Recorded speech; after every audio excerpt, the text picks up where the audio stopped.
Everybody, कैसे हैं आप लोग। आई होप आप सभी लोग अच्छे होंगे, सेफ होंगे और अच्छे से पढ़ाई भी कर रहे होंगे। This is Ruchika and welcome to my channel. So आज जैसा कि आपको स्क्रीन पर नजर आ रहा होगा, हम करने वाले हैं कुछ important questions plus numericals of your chapter price elasticity of demand. तो ये चैप्टर आपका माइक्रो इकोनॉमिक्स का है, चैप्टर नंबर आई गेस 6 है, जिसमें हमने प्राइस इलास्टिसिटी ऑफ डिमांड के बारे में पढ़ा था। प्राइस इलास्टिसिटी ऑफ डिमांड क्या होता है? ये एक काइंड ऑफ तरीका है जिससे कि हम पता कर सकते हैं कि अगर किसी भी कमोडिटी के प्राइस में जो भी चेंज आ रहा है उससे डिमांड पे क्या फ़र्क पड़ेगा, डिमांड कितनी बढ़ रही है कितनी घट रही है। तो ये हम पता कर सकते हैं, ये एक हमको तरीका बताता है कि इतना चेंज आ रहा है। और ये चैप्टर मैंने पूरा डिटेल में कवर करवाया हुआ है, अगर आपने नहीं देखा है तो प्लीज़ उसके वीडियोज़ जाकर के देख लेना। आज के इस वीडियो में हम करने वाले हैं इंपॉर्टेंट क्वेश्चंस, मतलब जिसमें आपके थियरी क्वेश्चंस भी होंगे, साथ ही साथ न्यूमेरिकल्स भी होंगे। ठीक है, तो आपको थियरिटिकल पार्ट तो पता चलता ही जाएगा, साथ ही साथ आपको न्यूमेरिकल्स भी आते रहेंगे, क्योंकि इस चैप्टर से भर भर के न्यूमेरिकल्स आते हैं। और अगर आपने एक बार सीख लिया, मतलब अगर 4-5 न्यूमेरिकल्स भी कर लिए तो आपका बहुत बढ़िया हो जाएगा। मतलब उसके मार्क्स जो होते हैं ना, एटलीस्ट 5 या 10 नंबर का एक न्यूमेरिकल आता है, तो उससे आप बहुत अच्छा स्कोर कर सकते हो, लाइक बहुत ज़्यादा अच्छा। जिसका मैथ्स अच्छा है वो तो बढ़िया ही स्कोर करेगा ऑब्वियसली। तो ये ज़रूर ध्यान से समझ के चलना। हम थ्योरी क्वेश्चन भी करेंगे, साथ साथ मतलब आपको कॉन्सेप्ट भी समझाती रहूँगी। ओके, तो शुरुआत करते हैं हम हमारे सबसे बेसिक क्वेश्चन से। सबसे पहला क्वेश्चन क्या है? Explain price elasticity of demand. तो आपको सबको पता है भाई, प्राइस इलास्टिसिटी ऑफ डिमांड क्या होता है। प्राइस इलास्टिसिटी ऑफ डिमांड जो है हमको बताती है कि अगर किसी भी कमोडिटी की प्राइस में चेंज आ रहा है, तो हमको पता है कि प्राइस में चेंज आने की वजह से उसका फर्क किस पर पड़ता है, उस कमोडिटी की क्वांटिटी पर या फिर उस कमोडिटी की डिमांड पर, है ना, इस पर फर्क पड़ता है। तो प्राइस में चेंज होने की वजह से कितना या फिर क्या फर्क पड़ रहा है डिमांड पर, कितना डिग्री चेंज आ रहा है डिमांड में प्राइस चेंज होने की वजह से, ये हमको बताता है प्राइस इलास्टिसिटी ऑफ डिमांड। तो अगर मैं डेफिनेशन की बात करूं तो प्राइस इलास्टिसिटी ऑफ डिमांड क्या होता है? Degree of change in quantity demanded in response to the change in price of commodity is known as price elasticity of demand. अब इसके फॉर्मूलाज होते हैं, फॉर्मूलाज आपको याद रखने हैं। फॉर्मूला की बात मैं करूँ तो एक तो बेसिक फॉर्मूला है आपको जो याद रखना है, वो क्या होता है? ED is equals to, ED क्या है? Elasticity of demand. ये जो प्राइस इलास्टिसिटी ऑफ डिमांड है इसे हम ED से रिप्रेजेंट करते हैं। तो ED is equals to percentage change, delta means change, ठीक है, percentage change in quantity demanded divided by percentage change in price. एक तो ये सिंपल सा फॉर्मूला है। अगर अब आप इसी को ही थोड़ा सा सिंप्लीफाई कर दो, जो कि मैंने ऑलरेडी अपने डिटेल्ड लेक्चर में बताया हुआ है, तो जब हम इसको सिंप्लीफाई कर देंगे तो यही फॉर्मूला कन्वर्ट हो जाता है एक दूसरे फॉर्मूला में। अब वो दूसरा फॉर्मूला क्या है आपका? दूसरा फॉर्मूला है, बाहर आपको नेगेटिव साइन लगाना है, ध्यान से, ये नहीं लगाए तो पूरा आंसर गलत आएगा। नेगेटिव साइन के साथ अंदर delta Q upon delta P into P upon Q और ब्रैकेट बंद। तो ये वाला जो फॉर्मूला है इसी को हम कन्वर्ट कर देते हैं इसमें। तो दोनों सेम फॉर्मूला है, पर टाइम टाइम पे कोई फॉर्मूला यूज होगा, वो आपको क्वेश्चन देख के समझ आएगा, तो वो हम आगे समझते जाएंगे। ठीक है, दोनों फॉर्मूलाज याद रखने हैं। नेक्स्ट क्वेश्चन हमारे पास आता है, अब ये है हमारा न्यूमेरिकल क्वेश्चन। न्यूमेरिकल क्वेश्चन क्या कहता है? Consider the demand for a good. Okay, हमें गिवन है eight a price ₹4 the demand for a good is 25 units. जब किसी भी सामान की प्राइस जो है वो ₹4 पर यूनिट है, मतलब मान लो कोई टॉफी है, अगर कोई टॉफी ₹4 की है तो मैं 25 टॉफीज खरीद रही हूँ। ठीक है, suppose the price of a good increases to ₹5। अब उस प्राइस, मतलब जो कमोडिटी है, टॉफी है, वो 4 से बढ़कर ₹5 की हो गई, एक टॉफी अब 5 की आएगी। तो मैं क्या कर रही हूँ? As a result the demand for a good falls to 20। मतलब पहले ₹4 की थी जब टॉफी, तो मैं 25 खरीद रही थी, जैसे ही उसका प्राइस बढ़ा तो अब ऑब्वियसली मैं कम खरीदूंगी, तो मैंने 25 से 20 पर आ गई। मुझे निकालना है प्राइस इलास्टिसिटी ऑफ डिमांड। तो देखो, अगर ऐसा कोई भी क्वेश्चन या न्यूमेरिकल किसी भी सब्जेक्ट में किसी भी टॉपिक में गिवन होता है, सबसे पहले हम क्या करते हैं, जो जो चीजें हमें ऑलरेडी गिवन है वो हम सबसे पहले लिखते हैं। क्वेश्चन इसी तरीके से सॉल्व करना चाहिए। सबसे पहले हम लिखेंगे हमारा पी क्या है? मतलब ओरिजिनल प्राइस। ओरिजिनल प्राइस है ₹4। ठीक है, फिर लिखेंगे हम क्यू क्या है? Original quantity. जब हम ₹4 की टॉफी खरीद रहे थे तो कितनी टॉफीज खरीदी थी? 25 खरीदी थी, क्वेश्चन में लिखा हुआ है। फिर क्या हुआ? प्राइस चेंज हो गया, यानी कि P1 हो गया। कितना हो गया? ₹5। और जैसे ही प्राइस बढ़ा तो मैंने टॉफीज कम खरीदना शुरू कर दिया, यानी कि 25 की जगह 20 की खरीद रही हूँ। अब फॉर्मूला कौन सा लगेगा? आपको ये फॉर्मूलाज देख करके समझ आ रहा होगा कि देखो, हमें इसमें P गिवन है, क्यू गिवन है, और नया P और नया Q भी गिवन है, यानी कि हम उसमें से डेल्टा Q और डेल्टा P भी निकाल सकते हैं। डेल्टा मतलब चेंज, तो इससे हम क्या करेंगे? सेकंड वाला फॉर्मूला यूज करेंगे। सबसे पहले हम निकाल लेते हैं डेल्टा क्यू। डेल्टा क्यू क्या होगा? Final minus initial. हमेशा याद रखना है, फाइनल माइनस इनिशियल करते हैं, चाहे फाइनल वाली क्वांटिटी छोटी हो चाहे फाइनल वाली क्वांटिटी बड़ी हो। तो फाइनल यहाँ पर मतलब जो नई क्वांटिटी आ गई है, तो डेल्टा क्यू मतलब 20 माइनस 25, ये फाइनल है और ये इनिशियल है। तो 20 माइनस 25 कितना हो गया, माइनस का 5, याद रखना। फिर डेल्टा पी क्या हो जाएगा, ये भी फाइनल माइनस इनिशियल, मतलब ये फाइनल है और ये इनिशियल है, बाद में जो चेंज हो गया वो चीज़ फाइनल होती है। तो ये क्या हो जाएगा, 5 माइनस 4 यानी कि 1। अब हमारे पास सारी वैल्यूज है, फटाफट से वैल्यूज पुट करनी है। E D is equals to negative का साइन, डेल्टा क्यू मतलब -5/4 इंटू पी अपॉन क्यू होता है। पी मतलब ओरिजिनल प्राइस, क्यू मतलब ओरिजिनल क्वांटिटी, तो जो कि है 4 और 25। हो गया, सिंपल है। तो 4 से 4 कैंसिल हमारा, और 5 से ये कितना टाइम्स कैंसिल, 5 टाइम कैंसिल। भाई जो माइनस का साइन है ये आपको नजर आ रहा है, ये नजर आ रहा है, ये क्या है, पॉजिटिव में चेंज रहेगी। जब माइनस माइनस की वैल्यूज का मल्टीप्लीकेशन होता है तो वो पॉजिटिव में चेंज हो जाती है। तो क्या हो जाएगा, E D is equals to minus, और ब्रैकेट में क्या बचा है हमारे पास, माइनस, जस्ट अ सेकेंड, यहाँ पे हमारे पास बचा है माइनस आपका 1/5, यही तो बचा हुआ है। तो क्या हो जाएगा, माइनस माइनस हट जाएगा, 1/5 बचेगा। 1/5 मतलब क्या हो गया आपका 0.2। तो इलास्टिसिटी ऑफ डिमांड की वैल्यू आ गई 0.2%। अभी जो 0.2% है इसका मतलब क्या है, 0.2 का मतलब ये है कि जब जब इस कमोडिटी जिसकी भी बात हो रही है, ये भी कोई XYZ कमोडिटी है, इसकी प्राइस में 1% क्या होगा, इंक्रीज होगा, तब इसकी जो डिमांड है ना 0.2% से डिक्रीज होगी, ये याद रखना है। अब मैंने कैसे पता करा कि जो 1% इंक्रीज ही हो रहा है प्राइस में, देखो क्वेश्चन में जो गिवन है उसी भाषा में लिखना है। क्वेश्चन में हमको गिवन है कि प्राइस इंक्रीज हो रहा था 4 से 5 रुपए, तो इसलिए मैंने बोला कि 1% प्राइस इंक्रीज होगा तो 0.2% आपका डिमांड डिक्रीज होगी। अगर क्वेश्चन में गिवन होता कि प्राइस घट रहा है, 4 से 3 हो गया है, तो मैं बोलती कि अगर प्राइस में 1% डिक्रीज होगा तो क्वांटिटी 0.2% से बढ़ेगी। तो जिस भाषा में क्वेश्चन दिया हुआ है उसी में आपको इंटरप्रिटेशन लिखना है। और क्वेश्चन करेंगे हम आगे, आप अच्छे से समझ आ जाएगा। नेक्स्ट हमारे पास देखो क्वेश्चन है कि suppose the price elasticity of demand for a good is rupee is 0.2 minus 0.2, यानी कि हमको अब क्या गिवन है, हमको यही वैल्यू दे दी है, हमको निकालनी नहीं है इलास्टिसिटी ऑफ डिमांड, हमको ऑलरेडी गिवन है 0.2।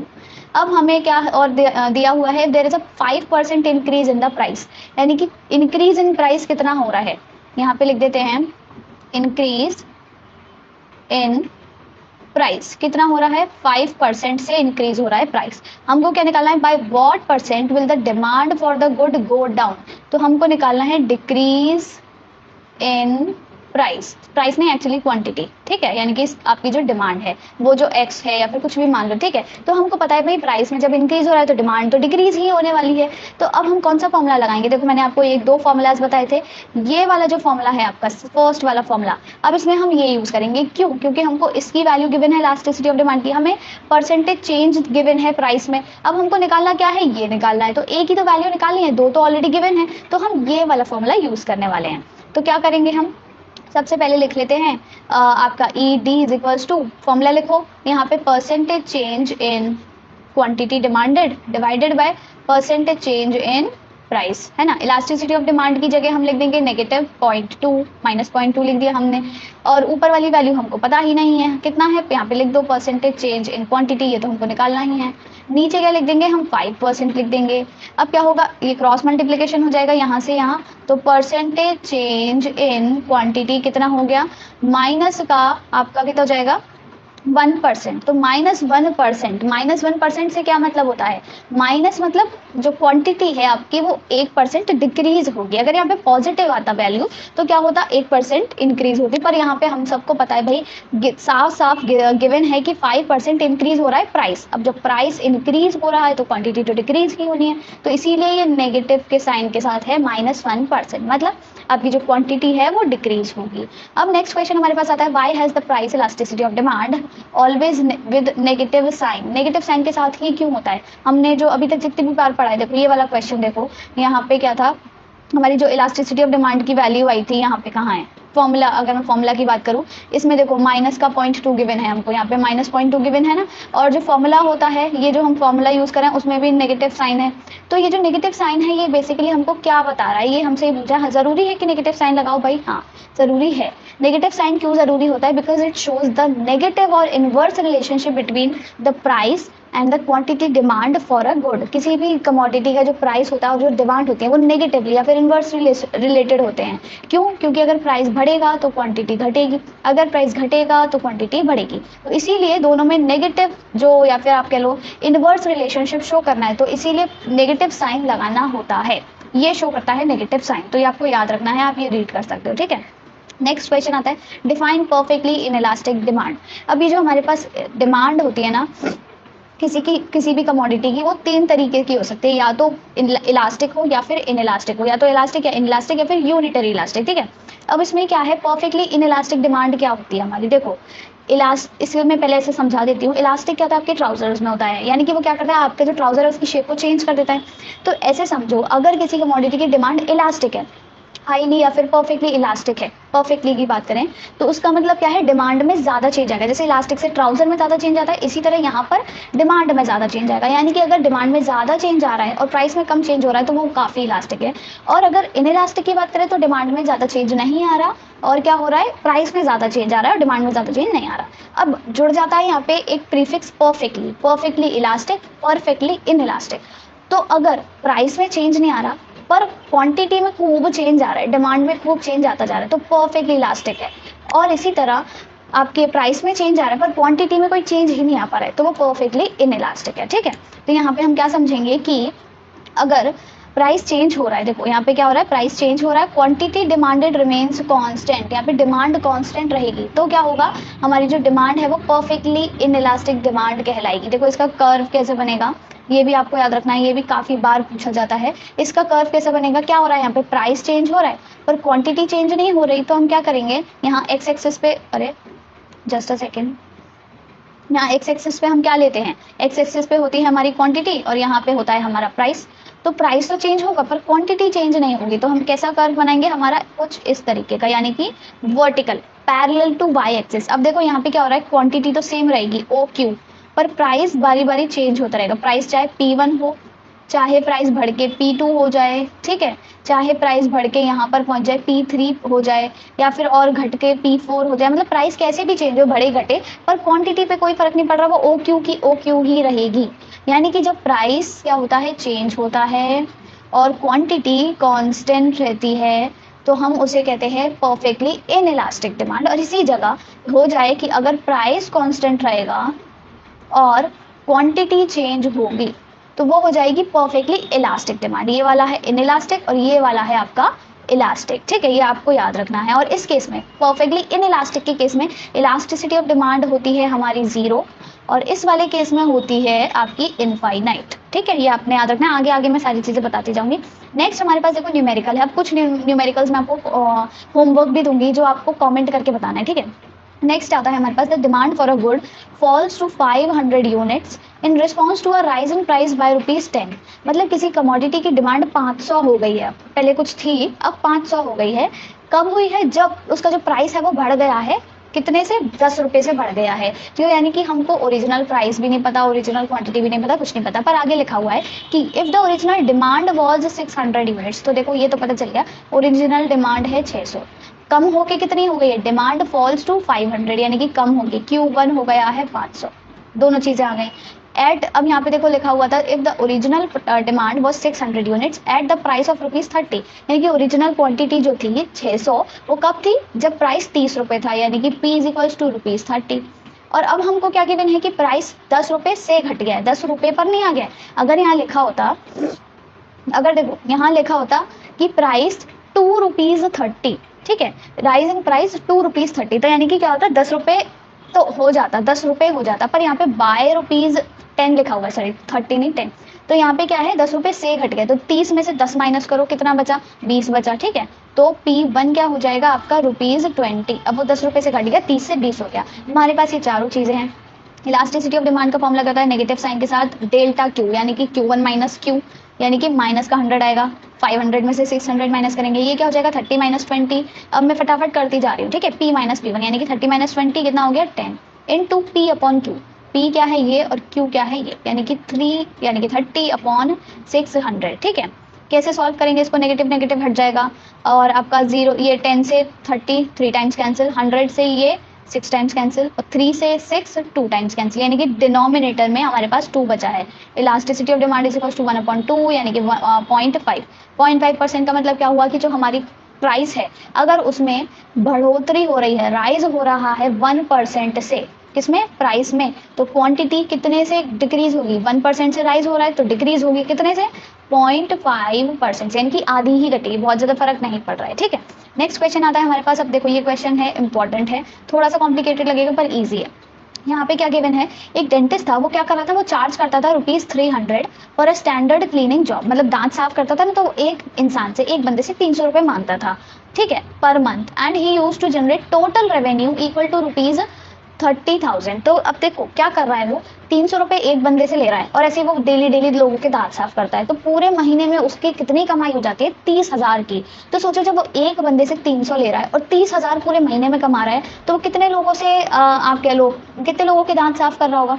मान लो आप क्या करते हो, एक टॉफी डेली खाते हो, और महीने में आप खा लेते हो 60 टॉफीज, महीने में आप खा लेते हो 60 टॉफीज, ठीक है। तो आप एक दिन में ऑन एन एवरेज कितनी टॉफी खा रहे हो, 60 अपॉन एक, सॉरी, हाँ ठीक है, तो 60 अपॉन 30, तो कितना हो गया, 2 हो गया ना, तो एक दिन में आप 2 टॉफीज खा रहे हो। इसी तरह ये क्या कर रहा है, प्राइस चार्ज कर रहा है 300, प्राइस चार्ज कर रहा है 300, और रेवेन्यू कितना जनरेट कर रहा है, 30,000।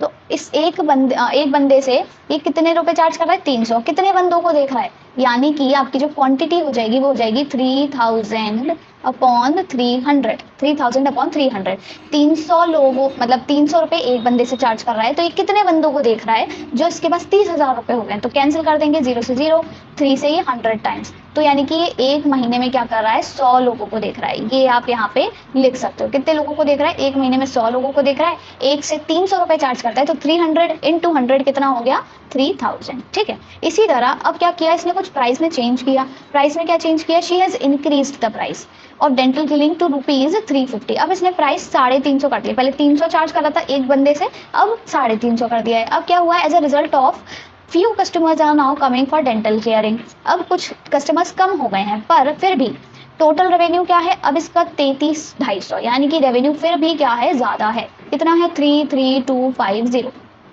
अब ये कितने लोगों को देख रहा है, पहले तो 100 लोगों को देख रहा था, अब ये कितने लोगों को देख रहा होगा, तो अब हम दोबारा से निकाल लेते हैं, 33250 अपॉन कितना, 350, 0 से 0 कैंसिल, हम 7 से कैंसिल करेंगे, 7 5 जा, और 7 4 जा 28, कितना बचा 52, 7 7 जा 49, कितना बचा 35, 7 5 जा 35, 5 से कैंसिल कर देंगे दोबारा, 5 9 जा 45, 5 6 जा 5 9 जा 45, 5 7 जा 35, ठीक है, 5 9 जा 5 5, हाँ 95 आएगा, ठीक है, 5 5 जा 25, तो यहाँ पे मतलब कुल मिला के क्या हो गया आपका 95 आ जाएगा। अब क्या हुआ है, कस्टमर्स कम हो गए, जैसे ही उसने प्राइस बढ़ाया 300 से 350 कर दिया, तो अब कस्टमर्स 100 से 95 रह गए। ठीक, अब हमको क्या निकालना है, इलास्टिसिटी ऑफ डिमांड, जो कि हमको ऑलरेडी आता है। क्या आता है हमको, इलास्टिसिटी ऑफ डिमांड निकालना तो आता ही है। तो क्या हो जाएगा, ईडी की वैल्यू क्या हो जाएगी, नेगेटिव साइन के साथ delta Q upon delta P into P upon Q. क्या हो जाएगा आंसर इसका, ईडी की वैल्यू नेगेटिव साइन के साथ, डेल्टा क्यू क्या है हमारे पास, देखो Q1 माइनस क्यू, यानी कि 95 माइनस 100 कितना हो गया, माइनस का 5, है ना, upon delta P, delta P क्या हो जाएगा 350 माइनस 300, यानी कि 50, कितना हुआ यहाँ पर 50, into P upon Q, original price क्या था आपका 300, और ओरिजिनल लोग कितने आ रहे थे, क्वांटिटी कितनी थी 100। अब इसको कैंसिल मतलब सॉल्व करेंगे, जो भी आंसर आएगा आपका वो आ जाएगी आपकी ईडी की वैल्यू। तो आपको ईडी की वैल्यू मुझे कमेंट में लिख करके बतानी है। कौन सा क्वेश्चन है, क्वेश्चन नंबर 7 है, जरूर लिख करके बताना क्वेश्चन नंबर 7 का आंसर ये है, ठीक है, जरूर बताना। ठीक, अब आपका नेक्स्ट क्वेश्चन आता है कि देखो ये भी सिमिलर सा है, when price is ₹20 per unit, जब प्राइस है किसी भी कमोडिटी का ₹20 पर यूनिट, तो क्या हो रहा है, डिमांड उसकी कितनी है 500। ठीक है, डायरेक्ट क्वेश्चन है ये, इसी तरीके के आते हैं, ऐसे ज्यादा घुमाने फिराने वाले नहीं आते। जैसे ही प्राइस क्या हुआ, कम हो गया, फॉल्स बाय ₹5, अब 20 से 5 पर नहीं आ गया, 20 से 5 कम हुआ है, 20 से 5 कम कितना, मतलब 5 कम हो गया, यानी कि 15 हो गया। ठीक है, तो क्या हो गया ₹15, तो डिमांड क्या है इसकी बढ़ गई है, 800 हो गई है।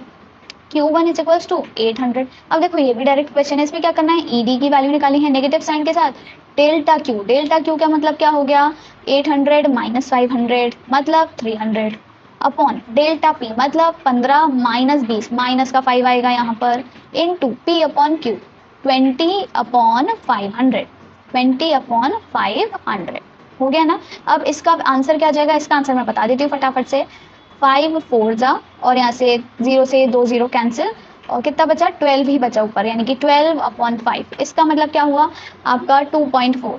तो अब देखो 2.4% चेंज आ रहा है, मतलब अगर प्राइस क्या हो रहा है उसका, इस कमोडिटी का प्राइस डिक्रीज हो रहा है 1% से, मैंने अब यहाँ पे डिक्रीज क्यों लिखा है, मैंने यहाँ पे इंक्रीज क्यों नहीं लिखा, क्योंकि क्वेश्चन में गिवन है प्राइस गिर रहा है। मैंने बताया ना क्वेश्चन की भाषा में जवाब देना है। तो प्राइस अगर 1% से गिरेगा तो क्वांटिटी बढ़ेगी, कितने से, 2.4% से। और ये मैंने आपको बताया अगर क्वांटिटी में ज़्यादा चेंज आ रहा है तो क्या होगा, ये काफ़ी ज़्यादा इलास्टिक डिमांड होगी। तो क्वांटिटी में देखो ज़्यादा चेंज आ रहा है कि नहीं, 2.5%, ऑलमोस्ट 2.5%, और यहाँ पे सिर्फ 1%। तो क्या है, ये इलास्टिक डिमांड है इस कमोडिटी की। अब हमको क्वेश्चन पूछा है, देखो, if the price elasticity of a demand for a product is equal to 1, यानी कि हमको क्या गिवन है, ईडी की वैल्यू ही गिवन है 1। व्हाट विल बी द, नहीं हाँ, what will be the nature of its demand curve. अगर ईडी की वैल्यू 1 आती है तो ये इसका डिमांड कर्व कैसा होगा। तो देखो ये मैं आपको अच्छे से समझाती हूँ। यहाँ पे पहले ये समझ लो कि अगर ईडी की वैल्यू 1 होती है तो उसे हम कहते हैं यूनिटरी इलास्टिक डिमांड। कैसी होती है, यूनिटरी इलास्टिक डिमांड। और इसका डिमांड कर्व का शेप कैसा होता है, रेक्टेंगुलर हाइपरबोला। कैसा होता है, शेप कैसा है भाई, रेक्टेंगुलर हाइपरबोला। आपको इंडिफरेंस कर्व तो पता ही होगा, ऑलमोस्ट उसी का जैसा शेप है, ऐसा कुछ, ठीक है। तो ये होता है डिमांड कर्व जब हमारी ईडी की वैल्यू 1 होती है, और इस शेप को हम क्या कहते हैं, रेक्टेंगुलर हाइपरबोला। अब बात आती है बाकी दो कॉन्सेप्ट्स की, अभी के अभी समझ लो। 3 मैंने बताए थे, तो एक तो हो गया रेक्टेंगुलर हाइपरबोला, यहाँ पे लिख लेते हैं। एक तो हो गया देखो हमारा यूनिटरी इलास्टिक, ठीक है, एक हो गया यूनिटरी इलास्टिक। एक है हमारे पास परफेक्टली इलास्टिक, और एक है हमारे पास परफेक्टली इन इलास्टिक, ठीक है, perfectly in elastic. Unitary elastic में आपको पता है ईडी की वैल्यू हो गई 1। इसमें कैसी होगी, इन दोनों केसेस में कैसी होगी, देखो परफेक्टली अगर इलास्टिक है तो इसमें क्या होगा, परफेक्टली इलास्टिक मतलब बहुत चेंज आ रहा है। इलास्टिक मैंने बताया ना चेंज, इलास्टिक मतलब चेंज, बस ये याद रखो। तो परफेक्टली इलास्टिक है मतलब कितना भी चेंज आ सकता है, ये इलास्टिक एकदम परफेक्ट है, किसी को भी फिट हो जाएगा ये ट्राउजर। इसमें जो इलास्टिक है परफेक्ट है, यानी कि कितना भी चेंज आ सकता है, कितना भी मतलब उसकी कोई लिमिट तो नहीं होती ना, और जिसकी लिमिट नहीं होती उसे हम बोलते हैं इनफाइनाइट, ऐसे याद रखना। तो परफेक्टली इलास्टिक मतलब इनफाइनाइट होगी उस केस में ईडी की वैल्यू। और यही अगर परफेक्टली इन इलास्टिक है मतलब ये इलास्टिक बहुत ही बेकार है, जरा सा भी चेंज नहीं आ रहा, जीरो चेंज आ रहा है। कैसा चेंज आ रहा है, जीरो चेंज आ रहा है। तो क्या होगा, यहाँ पे ईडी की वैल्यू हो जाएगी 0। ये 3 इंपॉर्टेंट पॉइंट्स हैं जो याद रखने हैं। अब इस केस में आपका जो शेप होता है वो ऐसा होता है, जस्ट अभी मैंने बताया, इसे क्या कहते हैं, रेक्टेंगुलर हाइपरबोला। इस केस में जो शेप होता है डिमांड कर्व का वो कैसा होता है, आपका ऐसा होता है। क्यों, क्योंकि प्राइस कांस्टेंट रहेगा, प्राइस इतना ही रहेगा हमेशा, पर क्वांटिटी देखो चेंज होती रहेगी, कितनी भी हो सकती है क्वांटिटी।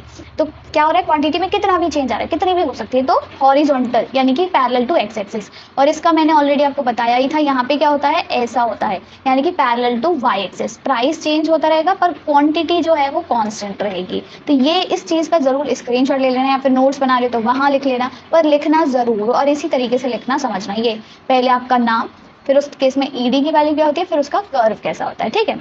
नेक्स्ट हमारे पास आता है क्वेश्चन कि आपका क्या है, कंज्यूमर डिमांड करता है 40 kg of a commodity when it's price is ₹1 पर केजी। तो हमें ओरिजिनल प्राइस गिवन है भाई ₹1, और ओरिजिनल क्वांटिटी गिवन है 40 kg। डन हो गया। अब क्या हुआ, प्राइस चेंज हो रहा है। If the price increases by ₹0.10, यानी कि 0.10 ऐड करना है हमको। तो एक में हम क्या करें, 0.10 जब ऐड करेंगे तो कितना आएगा भाई, ऐड करके बताओ। 1.10 आएगा, मतलब 1.1 बेसिकली। तो प्राइस हो गया ₹1.1। और क्वांटिटी क्या है, क्वांटिटी हमको नहीं पता, इस बार अपने को क्वांटिटी निकालनी है, Q1 निकालना है, Q1 की वैल्यू निकालनी है। पर एक और चीज गिवन है, यानी कि इलास्टिसिटी ऑफ डिमांड की वैल्यू जो कि है -1। अब हम क्या करेंगे, अब हम वही फॉर्मूला लगाएंगे जो हमेशा से हर बारी हम यूज कर रहे हैं। कैसे लिखेंगे, यहाँ पर देखो, ईडी की वैल्यू क्या हो जाएगी, नेगेटिव का sign, delta Q upon delta P into P upon Q, यही तो होता है ना। अब ईडी की जगह आप लिख दो -1, जो गिवन है ऑलरेडी सब कुछ लिखना है, नेगेटिव का साइन, डेल्टा क्यू निकाल सकते हो क्या, डेल्टा क्यू के लिए तो क्या चाहिए होता है, final quantity minus initial quantity. तो फाइनल तो है ही नहीं है, सिर्फ इनिशियल है, तो डेल्टा क्यू की जगह डेल्टा क्यू लिखा रहने दो। डेल्टा पी निकाल सकते हो भाई, हाँ, 1.1 -1, ठीक है, 1.1 -1 कितना आया, 0.1 आया, इनटू ओरिजिनल प्राइस गिवन है, हाँ भाई ₹1, और ओरिजिनल क्वांटिटी भी है हमारे पास 40। बस अब सॉल्व कर लो, एक ही वैल्यू निकालनी है हमको, तो हो गया काम। अब आपका क्या हुआ, नेगेटिव से नेगेटिव साइन कैंसिल, है ना। और यहाँ पे क्या हो जाएगा, 0.1 into 40 is equals to delta Q. अब डेल्टा क्यू की वैल्यू हमारे पास, ओह जस्ट अ सेकेंड, तो डेल्टा क्यू की वैल्यू हमारे पास क्या आ गई यहाँ पर, डेल्टा क्यू की वैल्यू आ गई हमारे पास 0.1 इंटू 40 करोगे तो 4 आ जाएगा। अभी जो पॉजिटिव वैल्यू आई है, यहाँ पे देखो वैल्यू कैसी आई है, पॉजिटिव वैल्यू आई है। पॉजिटिव वैल्यू का मतलब क्या होता है, यहाँ पे देखो क्या है, पॉजिटिव वैल्यू क्यों आई है, एक सेकेंड, जस्ट अ सेकेंड, कुछ गड़बड़ हुआ है यहाँ पर। नेगेटिव साइन से negative sign cancel, 1.1 minus 1, price increase हुआ है तो क्वांटिटी, हाँ सॉरी गलत, हाँ मैं कुछ और ही कंफ्यूज हो गई थी, पॉजिटिव नेगेटिव का कोई सेंस ही नहीं है यहाँ पे एक्चुअली। तो क्या है, डेल्टा क्यू की वैल्यू आई है 4। अब ये जो डेल्टा क्यू की वैल्यू 4 आई है, अब इससे आप क्या समझ रहे हो, अब आप Q1 कैसे निकालोगे। इसका मतलब ये है, डेल्टा मतलब क्या होता है, चेंज, डेल्टा मतलब है चेंज, तो इनकी क्वांटिटी में 4 का फर्क आएगा। अब 4 का फर्क आएगा, इनकी 4 इंक्रीज भी हो सकता है, 4 डिक्रीज भी हो सकता है, 4 का फर्क ही तो आएगा। तो ओरिजिनल से यानी कि 40 से 4 इंक्रीज भी हो सकता है और 4 डिक्रीज भी हो सकता है। पर ये इंक्रीज होगा इस वक्त या डिक्रीज, आप क्वेश्चन देख के पढ़ो ना। इफ द प्राइस, क्या पे लिखा है, if the price increases by ₹0.10, यानी कि प्राइस क्या हो रहा है, प्राइस यहाँ पे इंक्रीज हो रहा है। और जैसे ही प्राइस इंक्रीज हुआ, हमने देखा कि भाई प्राइस जैसे ही इंक्रीज हुआ, हमें तुरंत दिमाग में आना चाहिए क्वांटिटी तो डिक्रीज ही होगी। तो हम क्या करेंगे, इस 4 को क्यू में से माइनस करेंगे, तो क्या हो जाएगा, आपका Q1 की वैल्यू हो जाएगी 40 माइनस 4, इसका मतलब आपका कितना, 36 kg। ये याद रखना है। अगर मान लो क्वेश्चन में गिवन होता कि प्राइस डिक्रीज हो रहा है तो क्वांटिटी इंक्रीज होती है, और क्वांटिटी इंक्रीज करने के लिए हम उस 40 में 4 को ऐड कर देते, पर यहाँ पे हमको पता है क्वांटिटी डिक्रीज होगी, तो हमने 40 में से 4 को माइनस किया। ये इंपॉर्टेंट पॉइंट्स है कुछ जो याद रखने हैं आपको। ये वाला क्वेश्चन देखो हमारा क्या कह रहा है, कंज्यूमर क्या कर रहा है, 80 रुपए स्पेंड कर रहा है when the price is ₹1 per unit। ये एक्सपेंडिचर दे रखा है उसका खर्चा। अब वो क्या करता है, 1 रुपए की टॉफीज खरीद रहा है, 1 रुपए वाली टॉफीज खरीद रहा है, उसने 1 रुपए की कुछ टॉफीज खरीदी और उसने दुकानदार को दिए 80 रुपए, यानी कि उसने 80 रुपए की टॉफीज ही तो खरीदी है। अब जब वो 80 रुपए की टॉफीज खरीद रहा है और 1 वाली टॉफी खरीदी है 1 रुपए वाली, तो कितनी खरीदी होंगी, ऑब्वियसली 80/1 मतलब 80। तो उसने क्या किया, जब प्राइस था उसका 1 रुपया, तो उसने क्या किया, कितनी टॉफीज खरीदी हैं, 80 टॉफीज खरीदी हैं। पर जो जैसे मैंने भी आपको बताया 80/1, ये आपको सॉल्व करके दिखाना पड़ेगा, क्योंकि एक्सपेंडिचर ये है, तो मतलब quantity is equals to expenditure upon price, यानी कि 80/1, तो क्वांटिटी आ जाएगी 80। इसी तरह अब क्या हुआ, प्राइस इंक्रीजेस, यहाँ पे लिखा हुआ है प्राइस इंक्रीजेस बाय ₹1, 1 रुपए और बढ़ गया, यानी कि प्राइस हो गया अब ₹2। अब वो कितने रुपए का खर्चा कर रहा है, अब वो खर्चा कर रहा है 96 रुपए का, एक्सपेंडिचर बिकम्स 96 रुपीज।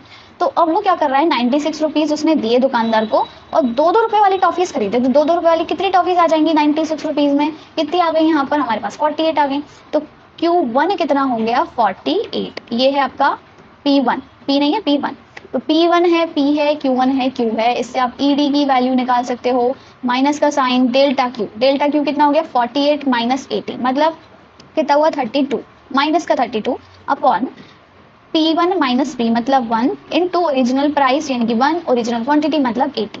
इसकी वैल्यू मुझे ED की वैल्यू आप बताओगे कमेंट में, ठीक है, प्लस क्यों माइनस क्यों लगा दिया मैंने, यहाँ पे माइनस साइन नहीं है ना। तो ED की वैल्यू आप मुझे कमेंट में बताओगे। तो क्वेश्चन नंबर 7 था कुछ, और ये है क्वेश्चन नंबर आपका कौन सा है, ये 11, ठीक है। क्या हो रहा है आज, ये क्वेश्चन नंबर 11। तो क्वेश्चन नंबर 7 और क्वेश्चन नंबर 11 का आपको आंसर देना है। नेक्स्ट हमारे पास क्वेश्चन आता है कि अ मार्केट डिमांड फॉल्स, नहीं, a market demand for a good is ₹50 when the unit is 50 units. तो क्या हो गया, P हो गया ₹5, Q हो गया 50, ये तो साफ साफ गिवन है। Due to increase in price, price कुछ इंक्रीज हुआ है, मार्केट डिमांड फॉल्स टू 30, तो मार्केट डिमांड 30 हो गई है, 30 से नहीं घटी, अगर 30 से घटी होती, यहाँ पे 2 की जगह लिखा होता बाय 30, तो यानी कि हम 50 में से 30 माइनस करते तो कितना आ जाता, 20 आ जाता। पर यहाँ पे 230 लिखा हुआ है, फॉल्स 230, यानी कि 30 आ गई है, तो Q1 हो जाएगा डायरेक्ट 30। तो हमको P1 निकालना है बेसिकली, जैसे कि हमने अभी पहले किया था, और साथ साथ में ED की वैल्यू हमको गिवन है -2। तो हम क्या करेंगे, फटाफट से बताओ, ED इज इक्वल्स टू क्या होता है, डायरेक्ट अब ऐसा करते हैं, वैल्यूज लिखते हैं, ठीक है, बार बार हम फॉर्मूला नहीं लिखेंगे, टाइम वेस्ट होता है। तो ED की वैल्यू क्या होगा यहाँ पे -2 इज इक्वल्स टू, ऊपर क्या आता है डेल्टा Q मतलब चेंज इन क्वांटिटी, 30 माइनस 50 मतलब माइनस का 20। डेल्टा P निकाल सकते हो, नहीं क्योंकि P1 गिवन ही नहीं है, तो यहाँ पे delta P as it is लिख दो, इनटू P यानी कि ओरिजिनल प्राइस, Q यानी कि 50, ठीक है, ये हो गया। अब हम फटाफट से इसे कैंसिल कर देंगे, माइनस से माइनस साइन तो देखो उड़ गया, राइट। अब क्या हो जाएगा, 5 से ये 10 टाइम्स कैंसिल हो जाएगा, और 10 से ये 2 टाइम्स कैंसिल हो जाएगा, ठीक है, और 2 से ये 1 टाइम, मतलब हमारे पास कोई वैल्यू नहीं बची है, डेल्टा पी की वैल्यू आ जाएगी 1, डेल्टा पी की वैल्यू आ गई 1। अभी जो डेल्टा पी है हम इसे मतलब जो चेंज आया है प्राइस में, 1 रुपया चेंज आया है, उस 1 रुपये को बढ़ाएं कि घटाएं, हम क्या करेंगे, दोबारा क्वेश्चन पढ़ेंगे। क्वेश्चन में लिखा है कि डिमांड जो है वो फॉल हो रही है। जैसे हमने पढ़ा कि क्वांटिटी गिर रही है, तो क्वांटिटी किस वजह से गिरती है, जब प्राइस बढ़ता है या गिरता है, ऑब्वियसली जब प्राइस बढ़ता है, तो हम क्या करेंगे, प्राइस को बढ़ा देंगे। पहले 5 रुपये था प्राइस, पहले 5 रुपये था, अब उसमें हमने एक और ऐड कर दिया, तो ये हो गया हमारा P1, यानी कि P1 की वैल्यू आ गई 6। तो जैसे ही प्राइस 5 से यहाँ पर 6 बढ़ा तो क्वांटिटी घट गई, पहले 50 थी अब 30 हो गई। ये इस तरीके से करना है दिमाग लगा के। ये वाला क्वेश्चन हम समझते हैं फटाफट से। A consumer buys 20 units of a good at a price of ₹5 per unit. तो प्राइस है आपका 5 रुपीज़ पर यूनिट और क्वांटिटी है इसमें 20, है ना। He incurs an expenditure of 120 rupees when he buys 24 units. अब उसने क्या किया, क्वांटिटी तो बढ़ा दी, 24 यूनिट्स कर दी, तो प्राइस कितना हुआ, क्या हमें गिवन है, नहीं, पर हमको एक्सपेंडिचर गिवन है। जैसे टॉफी वाले एग्जाम्पल में गिवन था ना, तो वो क्या कर रहा है, 120 रुपये उसने दिए दुकानदार को और 24 टॉफीज खरीदी हैं, तो 24 रुपये की मतलब 24 रुपये की कितनी, नहीं, हाँ 24 टॉफीज खरीदी हैं, क्वांटिटी है ना 24, तो 24 टॉफीज खरीदी हैं 120 रुपये में, तो एक टॉफी कितने की पड़ी, उसको कैंसिल कर देंगे, मतलब डिवाइड करेंगे तो कितना आ जाएगा यहाँ पे 5, तो एक टॉफी 5 रुपये की पड़ी। अब आप कहोगे भाई प्राइस में तो चेंज ही नहीं हुआ, प्राइस तो उतना का उतना ही है, 5 का 5 है, पर क्वांटिटी में जरूर चेंज आ गया है, तो ईडी की वैल्यू क्या होगी।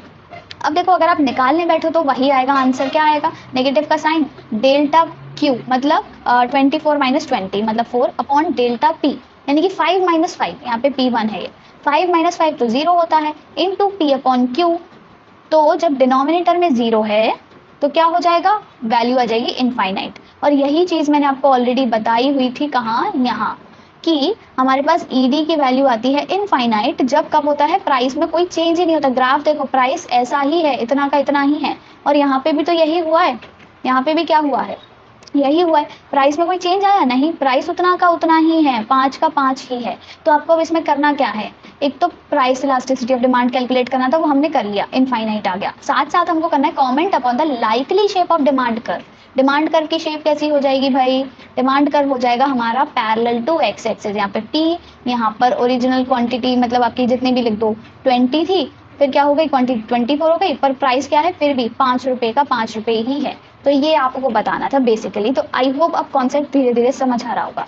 नेक्स्ट हमारे पास आता है question, if the demand for a product X is perfectly elastic, है ना, what will be the change in price if demand rises from 50 to 70 per unit. तो डिमांड तो इंक्रीज हो रही है, पहले 50 थी, अब क्या हो गई है, 70 हो गई है, पर हमको ये गिवन है, प्राइस के बारे में कुछ गिवन नहीं है, पर हमको ये गिवन है कि जो डिमांड है ना वो कैसी है, परफेक्टली इलास्टिक है। और परफेक्टली इलास्टिक का मतलब क्या होता है, बिल्कुल चेंज होता रहे, परफेक्टली इलास्टिक है, कोई भी फिट हो सकता है, चेंज होता रहे, चेंज होता रहे मतलब प्राइस कांस्टेंट रहेगा, डिमांड चेंज होती रहेगी। और यही जो चीज़ हमने अभी अभी पढ़ी, क्या कि भाई प्राइस कांस्टेंट रहेगा और डिमांड चेंज होती रहेगी। तो ये वही वाला कॉन्सेप्ट है, सिमिलर क्वेश्चन है ऑलमोस्ट। तो इसमें आप समझ जाओगे कि यहाँ पे क्या बताना, what will be the change in price. तो प्राइस में क्या होगा, नो चेंज होगा, यहाँ पे लिख दो प्राइस में नो चेंज। क्यों, क्योंकि जब हमारे पास डिमांड परफेक्टली इलास्टिक होती है तो क्या होता है, सिर्फ क्वांटिटी ही चेंज होती है, डिमांड में हाँ प्राइस में कोई चेंज नहीं आता है, राइट। ये सारे ही कॉन्सेप्ट आपको पता होने चाहिए। नेक्स्ट हमारे पास क्वेश्चन आता है कि if two demand curves intersect, most important question है, which one has the higher price elasticity. अगर कोई डिमांड कर्व, दो डिमांड कर्व इंटरसेक्ट कर रहे हैं, जैसे देखो ये कर रहे हैं, ये हमारे पास दो डिमांड कर्व्स हैं, एक तो हो गया हमारा ये, ठीक है, देखो एक तो हो गया हमारा ये है हमारे पास, इसका नाम रख देते हैं D1, ये क्या है D1, और दूसरा हमारे पास डिमांड कर्व है ये है हमारे पास D2। ये दो डिमांड कर्व्स हैं, ये इंटरसेक्ट कर रहे हैं, तो किसकी प्राइस इलास्टिसिटी ज़्यादा होगी, हायर प्राइस इलास्टिसिटी होगी। अब ये हमें कैसे पता चलेगा, देखो हमने अभी जस्ट समझा था कि अगर डिमांड कर्व ऐसा है और एक सिचुएशन थी, एक डिमांड कर्व ऐसा था, है ना, तो इसमें से परफेक्टली इलास्टिक कौन सा था, ये वाला परफेक्टली इलास्टिक, और ये कैसा था, परफेक्टली इनइलास्टिक, राइट। तो अब आप एक कॉन्सेप्ट समझो कि अगर कोई डिमांड कर्व ऐसा है, एकदम हॉरिजॉन्टल है, तो वो जब तक ऐसा है तो परफेक्टली इलास्टिक है, और जैसे जैसे वो सीधा होता जा रहा है उसकी इलास्टिसिटी कम होती जा रही है कि नहीं, और जैसे जैसे वो सीधा हो गया एकदम तो वो परफेक्टली इनइलास्टिक हो गया, उसकी सारी इलास्टिसिटी खत्म, सब एक बार में निकल गई, अब सिर्फ वो इनइलास्टिक बचा है ना। इसी तरह अगर कोई ऐसा है डिमांड कर तो एकदम परफेक्टली इनइलास्टिक है, और जैसे जैसे जैसे जैसे वो टेढ़ा होता जाएगा तो क्या होता जाएगा, उसकी इनइलास्टिसिटी कम होती जाएगी, वो इलास्टिक बनता जाएगा और ऐसे आके फाइनली वो परफेक्टली इलास्टिक हो जाएगा। तो इसी केस में अगर हम देखें तो ये जो दो डिमांड कर्व्स हैं इनमें से कौन सा एक्स एक्सिस के बिल्कुल पास आ रहा है, कौन सा एक्स एक्सिस के पास आता जा रहा है, सबसे पहले ऑब्वियसली आपको नजर आना चाहिए कि D2 वो पास आता जा रहा है, और ये जो D1 है ये वाई एक्सिस के पास है अभी, तो ज्यादा इलास्टिक कौन सा होगा, जो एक्स एक्सिस के पास होता है, ठीक है। तो हमारा जो D2 होगा, कौन सा D2, ये क्या होगा, हायर इलास्टिक होगा, यानी कि मोर इलास्टिक या फिर हायर इलास्टिक होगा, इसकी जो प्राइस इलास्टिसिटी है वो ज़्यादा होगी। और ये वाला कैसा होगा, ये होगा हमारा लेस इलास्टिक। अब मैं आप हर बारी ऐसे तो समझाओगे नहीं कि जो जो एक्स एक्सिस के पास आ रहा है वो इलास्टिक होता जा रहा है, जो जो वाई एक्सिस के पास आ रहा है वो इनइलास्टिक होता जा रहा है। इसके लिए दो टर्म्स होते हैं हमारे पास। टर्म्स कौन से हैं, एक है फ्लैटर, ठीक है, एक है फ्लैटर और एक है स्टीपर, ठीक है। अगर मान लो कोई डिमांड कर कुछ इस तरीके का है, थोड़ा थोड़ा ऐसा, तो ये फ्लैटर है, मतलब जो एक्स एक्सिस के पास आता जा रहा है फ्लैट होता जा रहा है एकदम, वो फ्लैटर है। और जो थोड़ा ऐसा है, खड़ा हुआ सा है थोड़ा, ठीक है, तो वो क्या हो जाएगा, स्टीपर हो जाएगा। तो जो फ्लैटर वाला होता है, ये एक्स एक्सिस के पास आता जा रहा है, ये क्या है, ये मोर इलास्टिक है, ठीक है, मोर इलास्टिक, ज़्यादा इलास्टिक है। और ये वाला कैसा है, ये लेस इलास्टिक है। ये सारे कॉन्सेप्ट्स आपने याद रखने हैं। आई होप समझ आ रहा होगा मैं क्या समझाना चाह रही हूँ। नेक्स्ट क्वेश्चन है कि differentiate between perfectly elastic and perfectly inelastic demand. अब बहुत बेसिक क्वेश्चन है, अभी तक मैं जब से समझाती आ रही हूँ। देखो यहाँ पे कुछ नहीं करना है। परफेक्टली इलास्टिक कौन सी होती है, जब एकदम चेंज आता रहे, परफेक्टली इलास्टिक है तो क्वांटिटी में चेंज आता रहेगा, तो quantity demand changes and price remains constant. इस केस में इलास्टिसिटी कैसी होती है, इनफाइनाइट होती है, क्योंकि इनफाइनाइट चेंज आ सकता है, और इसे हम परफेक्टली इलास्टिक डिमांड कहते हैं। इसी तरह इसका उल्टा, प्राइस चेंज होगा और क्वांटिटी कांस्टेंट रहेगी तो ईडी जीरो होगा, उसे परफेक्टली इनइलास्टिक बोलेंगे। ये हो गया आपका मीनिंग के बेसिस पर। अब स्केड्यूल के बेसिस पे बना के दिखा दो। यहाँ पे क्या हो रहा था, प्राइस कांस्टेंट था तो प्राइस कांस्टेंट रख दो, इलास्टिसिटी चेंज कर, डिमांड चेंज कर दो। यहाँ पे क्या था, डिमांड कांस्टेंट थी, डिमांड कांस्टेंट रखो, प्राइस चेंज कर दो। ये हो गया स्केड्यूल। डायग्राम मैंने आपको 10 बार समझा दिया अभी तक। यहाँ पे क्या होता है, हॉरिजॉन्टल होता है पैरेलल टू एक्स एक्सिस, यहाँ पे वर्टिकल होता है पैरेलल टू वाई एक्सिस। तो ये एक पूरा आप इस तरीके से डिफरेंशिएट कर सकते हो सबके बीच में। नेक्स्ट हमारे पास आता है the percentage change in quantity demanded is less than the percentage change in price. मैंने आपको एक फॉर्मूला बताया था ईडी का कि percentage change in quantity demanded divided by percentage change in price, है ना। अब बोल रहा है कि अगर percentage change in quantity demanded ये लेस हो किससे, प्राइस वाले चेंज से, यानी कि ऊपर वाली वैल्यू जो है percentage change in quantity demanded वो कम हो। मान लेते हैं हम अभी एग्जाम्पल के लिए मान रहे हैं 3 है और नीचे वाली वैल्यू 7 है, तो क्या आएगी, इलास्टिसिटी की वैल्यू हमारी आ जाएगी कितना, 0.4 समथिंग, ठीक है। यहाँ पे ये आ गया। अब मान लेते हैं हमारी क्वांटिटी डिमांडेड वाली वैल्यू ज्यादा है, हमें क्वेश्चन में लेस गिवन है, अब हम मोर मानते हैं। अगर ज्यादा होगी यानी कि ऊपर वाली वैल्यू ज्यादा होगी तो ऊपर 7 मान लेते हैं, नीचे 3 मान लेते हैं, तो क्या आएगी वैल्यू आपकी 2.3 समथिंग आ जाएगी। तो देखो कितना डिफरेंस आया, इलास्टिसिटी यहाँ पे 2.3% है, यहाँ पे 0.4% है, सिर्फ 1 से भी कम। अब इसका मतलब क्या है, अगर देखो यहाँ पे ये समझो, अब इसका मतलब ये है कि अगर ईडी की वैल्यू ईडी की वैल्यू लेस देन 1 हो, ईडी की वैल्यू लेस देन 1 हो, ईडी की वैल्यू ग्रेटर देन 1 हो, या फिर ईडी की वैल्यू आपकी जीरो हो, ईडी की वैल्यू इनफाइनाइट हो और ईडी की वैल्यू 1 के बराबर ही हो, या तो 1 से छोटी हो या फिर 1 से बड़ी हो या फिर 1 हो या फिर 0 हो बिल्कुल एक्सट्रीम लो या फिर इनफाइनाइट हो एक्सट्रीम हाई। 5 केसेस बनते हैं। पांचों केसेस में क्या क्या होगा, 1 से बड़ी होगी तो हमारी इलास्टिक होगी, 1 से ज्यादा मतलब ज्यादा चेंज आ रहा है, क्वांटिटी में ज्यादा चेंज आएगा, ठीक है। और कम होगी 1 से, सॉरी उल्टा लिख दिया हाँ। तो यहाँ पे क्या होगा, 1 से जब आपका क्या होगा, छोटी होगी तो क्या होगा, इनइलास्टिक। 1 से छोटी तो इनइलास्टिक, 1 से बड़ी तो इलास्टिक, 0 के बराबर तो क्या हो जाता है, बिल्कुल परफेक्टली इनइलास्टिक, और ये कैसे हो जाएगी, परफेक्टली इलास्टिक। और ये तो हमको पता ही है कैसी होती है, यूनिटरी इलास्टिक। अब देखो ये वाला क्वेश्चन देखो कौन सा था, हाँ इसमें क्या था, जब वैल्यू 1 से छोटी आ रही है। छोटी कब आ रही है? जब क्वांटिटी में कम चेंज हो रहा है और प्राइस में ज़्यादा चेंज हो रहा है। क्वांटिटी में कम और प्राइस में ज़्यादा। तो क्वांटिटी जब कम चेंज हो रही है, आपके ट्राउजर में कम इलास्टिक है, कम चेंज हो रहा है, तो ऑब्वियसली कैसी होगी? इन इलास्टिक होगी। तो 1 से कम इन इलास्टिक, 1 से ज़्यादा इलास्टिक। तो ये इसका ज़रूर स्क्रीनशॉट ले लेना भाई, ये बहुत इंपॉर्टेंट है। ये 5 अगर याद रहेंगे तो अच्छे से समझ आ जाएगा। बाकी आपको मैंने इनके ग्राफ्स भी बता दी हैं। क्या होगा? इन इलास्टिक इलास्टिक का तो फिक्स्ड कोई ग्राफ है नहीं है। 0 का आपको पता है, 1 का पता है, इनफाइनाइट का पता है, ठीक है। फिर नेक्स्ट क्वेश्चन हमारे पास आता है, यहाँ पे देखो लिखा भी हुआ है, इलास्टिसिटी हमारी कैसी होगी, मतलब डिमांड कर्व कैसा होगा, इलास्टिक या लेस इलास्टिक या फिर इन इलास्टिक, ठीक है। नेक्स्ट हमारे पास क्वेश्चन आता है, a decline in price of a good by ₹5 causes an increase in its demand by 20 units to 50। देखो डिक्लाइन कितना हुआ प्राइस में, 5 रुपए से कम हो गया, और न्यू प्राइस कितना है 15। तो न्यू प्राइस है हमारा 15 और डिक्लाइन कितना हुआ है, डिक्रीज कितना हुआ है, 5 रुपए से डिक्रीज हो गई है। पहले 20 होगी तभी तो 5 से कम होकर 15 हो गई, तो ये तो हमें समझ आ गया, इजी था। क्वांटिटी कितनी है, increase in its demand by 20 units to 50, मतलब अब 50 हो गई है।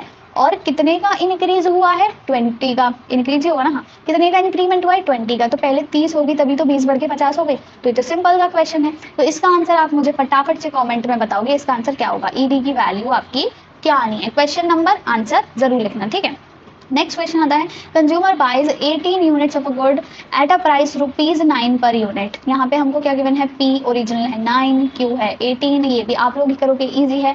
पी मतलब इलास्टिसिटी ऑफ डिमांड की वैल्यू हमको गिवन है -1। फिर हम क्या बताना है हमें, how many units the consumer will by eight a price of ₹10 per unit. P1 हमको गिवन है 10 और Q1 हमको बताना है। तो ये तो आपको पता है, ये पिछले प्रीवियस एग्जांपल्स देख लेना, नहीं समझ आ रहा है फिर अब ट्राई करना खुद से और मेरे को कमेंट करना। नहीं समझ आता है तो कोई भी क्वेश्चन, कोई भी इस पीपीटी के बाहर भी है अगर कोई क्वेश्चन, तो आप वो मुझसे पूछ सकते हो, कोई टेंशन नहीं है। पर्सनली इंस्टाग्राम पे मैसेज कर लेना या इसी वीडियो के कमेंट में क्वेश्चन टाइप करके भेज सकते हो आप, ओके। फिर हमको बताना है कि अब प्राइस इलास्टिसिटी ऑफ डिमांड क्या होगी, what will be the price elasticity of demand when the slope of demand curve is 0। अब देखो ये एक नया कॉन्सेप्ट आ गया, पर इजी है। कैसे इजी है देखो बताती हूँ। यहाँ पे जो मैंने आपको बताया है ना, इसमें 2 चीजें और ऐड कर लो। 2 चीजें आपकी क्या है कि जब आपका ईडी की वैल्यू 0 है, यानी कि आपकी जो डिमांड है वो परफेक्टली इनइलास्टिक है, तो इस केस में जो आपका स्लोप होगा ना वो हो जाएगा इनफाइनाइट। और जब आपकी ईडी की वैल्यू इनफाइनाइट है तो स्लोप हो जाएगा 0। मतलब आपको समझ आया, ईडी की वैल्यू से ऑपोजिट होता है, समझ आया। ईडी जब 0 है तो स्लोप इनफाइनाइट, ईडी जब इनफाइनाइट है तो स्लोप 0। ईडी जब अब आपसे क्वेश्चन में देखो कुछ पूछा जा सकता है, जब स्लोप इनफाइनाइट है तो डिमांड कर्व कैसा होगा। अब आपको सोचना है, स्लोप इनफाइनाइट है, स्लोप का उल्टा होता है ईडी, यानी कि ईडी होगा 0। ईडी कब 0 होगा, 0 इनइलास्टिक, मतलब 0 कब होती है डिमांड, जब डिमांड में कुछ चेंज ना हो रहा है, यानी कि इलास्टिसिटी ही नहीं है, ट्राउजर में इलास्टिक ही नहीं है, प्रॉपरली इनइलास्टिक है, तो परफेक्टली इनइलास्टिक डिमांड कर्व हमारा होगा। तो ये सारी चीजें आपने याद रखनी है। तो इस केस में इसका आंसर क्या हो जाएगा आपका कि हमारा डिमांड कर्व, हाँ अच्छा मैंने आंसर ही नहीं है इसका, इसमें आपका क्या हो जाएगा आंसर कि डिमांड कर्व आपका क्या है, डिमांड कर्व का स्लोप 0 दे रखा है, तो प्राइस इलास्टिसिटी ऑफ डिमांड आपकी कैसी होगी, परफेक्टली इन इलास्टिक, ठीक है। परफेक्टली इन इलास्टिक ही होगा ना, नहीं परफेक्टली इलास्टिक, परफेक्टली इलास्टिक। क्यों, हमने सोचा स्लोप आपका है देखो 0, स्लोप है 0, स्लोप का उल्टा होता है ईडी की वैल्यू, ईडी है इनफाइनाइट, इनफाइनाइट मतलब कितना भी चेंज आ रहा है, इनफाइनाइट चेंज, ऐसे याद रखो, ट्रिक से याद रखो, इनफाइनाइट चेंज आ रहा है, ट्राउजर में इनफाइनाइट चेंज आ रहा है, यानी कि बहुत बढ़िया इलास्टिक है उसकी, तो और बहुत बढ़िया इलास्टिक है यानी कि परफेक्टली इलास्टिक। ऐसे आपको याद रखना है चीजें, ठीक। अब फाइनली आपका एक होमवर्क क्वेश्चन है, वैसे तो मैंने आपको बीच में काफी सारे होमवर्क क्वेश्चन दे दिए, पर ये आपका एक्चुअली होमवर्क क्वेश्चन है। आपको बताना है कि अगर अवेलेबिलिटी है क्लोज सब्स्टिट्यूट्स की, किसी भी मतलब कोई बिस्किट है, एग्जाम्पल लेके चलते हैं, मान लो है आपका मॉम्स मैजिक, ठीक है, सब खाते हैं मॉम्स मैजिक। अभी जो मॉम्स मैजिक है इसके काफी सारे क्या हैं, सब्स्टिट्यूट्स है, हमको पता है गुड्डे खरीद लो, ये खरीद लो, 2020 है, बहुत सारे हैं। अब इसके जब क्लोज सब्स्टिट्यूट्स हैं तो इसकी डिमांड कैसी होगी, ज्यादा इलास्टिक होगी, पैरेलल टू एक्स एक्सिस होगी, पैरेलल टू वाई एक्सिस होगी और लेस इलास्टिक होगी। ये चारों ऑप्शंस हैं, फटाफट से बताना। 4-5 क्वेश्चंस मैंने होमवर्क क्वेश्चंस दिए हैं, तो उन सभी के आंसर्स आपको कमेंट में लिखने हैं।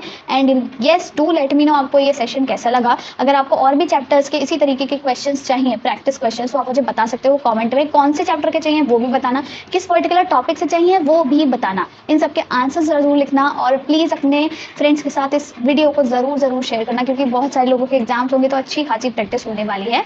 सो yeah that's all for this video. I hope आपको वीडियो अच्छा लगा होगा, तो do give it a like and do not forget to subscribe to my channel. Thank you.